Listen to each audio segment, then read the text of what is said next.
Assalamualaikum, selamat tengah hari. Tadi saya baca tentang personal financial management, cara nak uruskan kewangan sendiri. Okey, dia kata benda utama yang kita kena buat adalah tanamkan habit. Kita kena ada 6 tabung ataupun 6 account.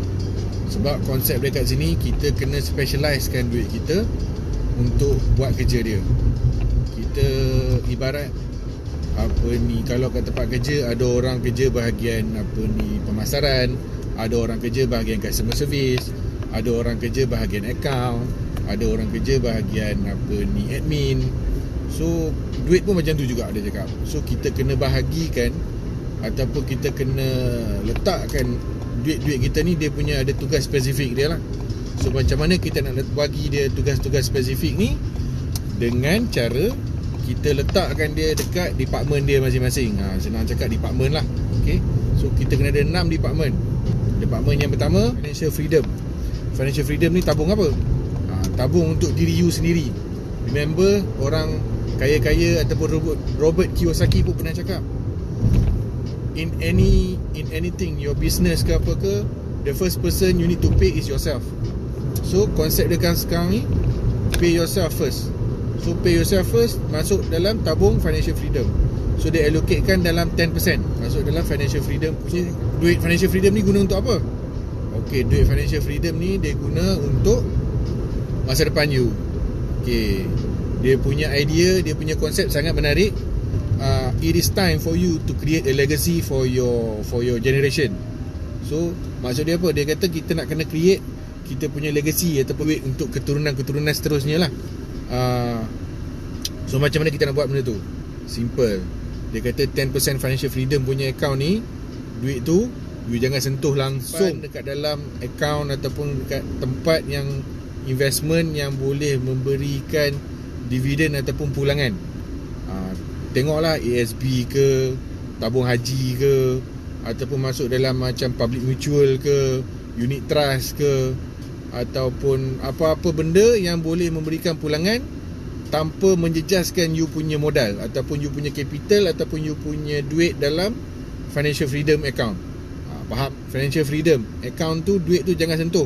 Kalau you nak sentuh sangat-sangat duit tu pun, dia punya dividen ataupun interest ataupun dia punya pulangan daripada keuntungan investment you tu.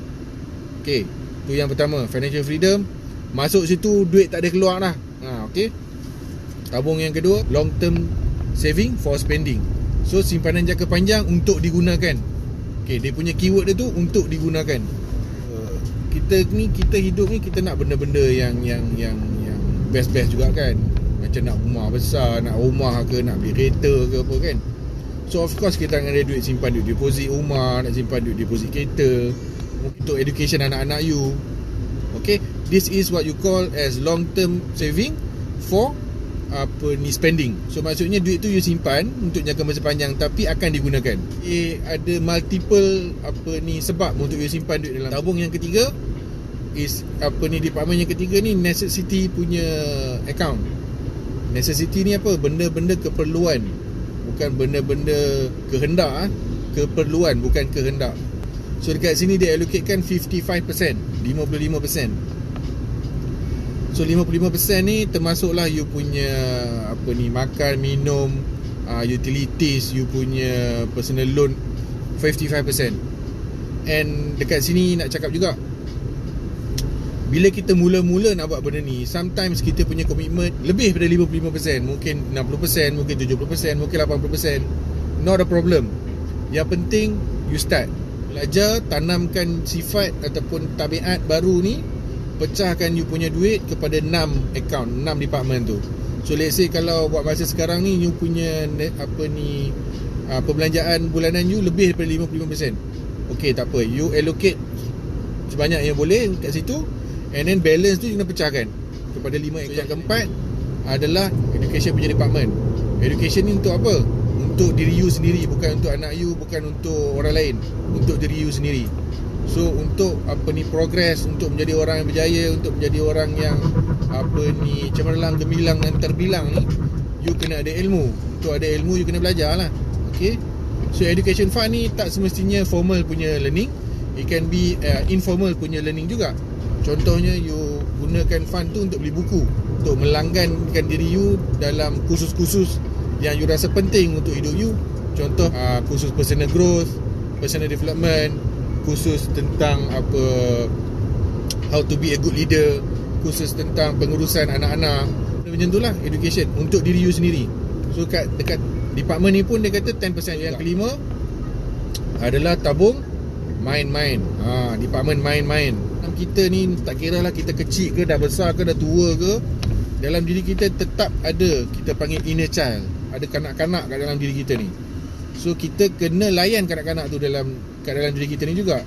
So macam mana nak layan? Kita gunalah play account ni, tabung main-main. Kita allocatekan lebih kurang 10% juga daripada kita punya duit masuk dalam play account, tabung main-main.